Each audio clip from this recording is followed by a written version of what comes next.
Yeah, thank you very much indeed, Jeff. Look, I want to run through these minutes as well, because as you quite beautifully laid the foundation for me, there is a civil war going on. I don't care what anyone says. When I'm confronted the second I walk into the ICC with badges saying Chuck Checkers and what have you, and the hot ticket on Sunday was who? A backbencher called Jacob Rees-Mogg, who most of our international audience haven't even heard of. That was the hot ticket here in Birmingham yesterday, and he got rapturous applause for his hard Brexit stance, basically saying he wanted a super Canada deal, a supercalifragilisticexpialidocious type Canada deal as well. But getting back to the real world as well, as you say, I've been speaking to a whole host of ministers, including former Brexiteer, well, still Brexiteer, Dr. Liam Fox, who is the International Trade Secretary, and he expanded on his frustrations in the negotiations with the EU.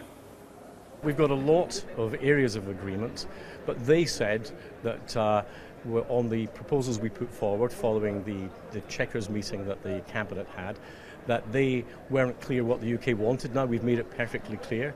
Then they said they weren't very happy with what the UK offered, in which case let them bring forward their own proposals.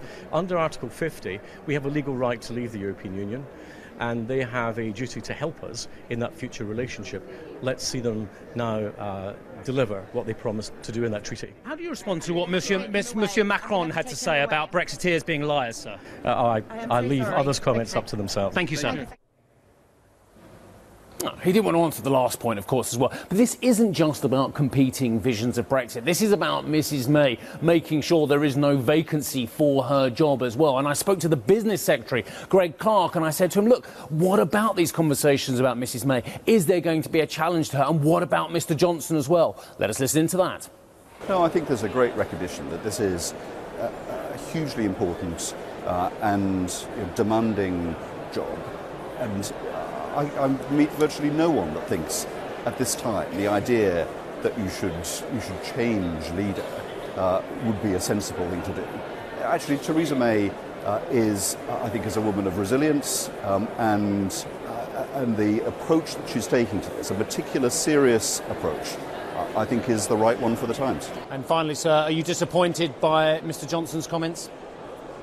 Comments on what in particular? Regarding the deranged proposals, the preposterous proposals that are encapsulated in Chequers' plan. Well, I don't agree with him, and I don't agree with Is he going to mount a challenge? His assessment. And one of the reasons that I don't agree with him is that business in the UK has been very clear that actually the proposals that we've made are important to make sure that they can continue to prosper, and for business to prosper, it is a necessary condition for the country to prosper.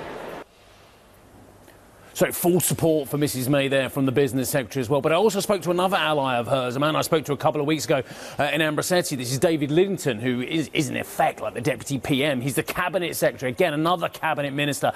And I said to him, yes, even if they get a deal with the EU, what about the parliamentary support? Because the ERG on the Brexiteer, the hard Brexit arm of the party, are they, with their 50 to 80 MPs, going to let this pass through as well? Let's hear what Mr Lidington had to say.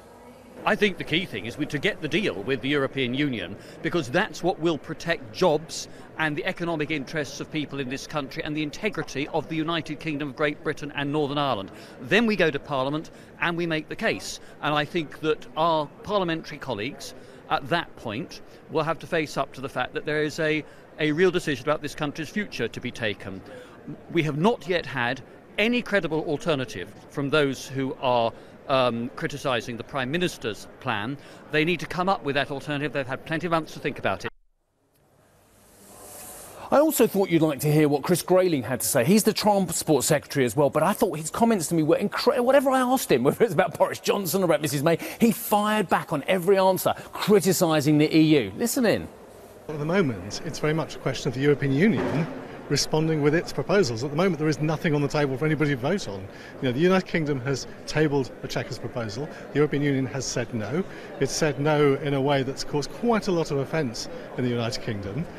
It's very much in their court now. So what do they want? Hey everybody, it's Hadley Gamble from our new CNBC Middle East Bureau in Abu Dhabi. Thanks for stopping by. Now to watch more, you can try one of the videos that just popped up on your screen. And don't forget to subscribe.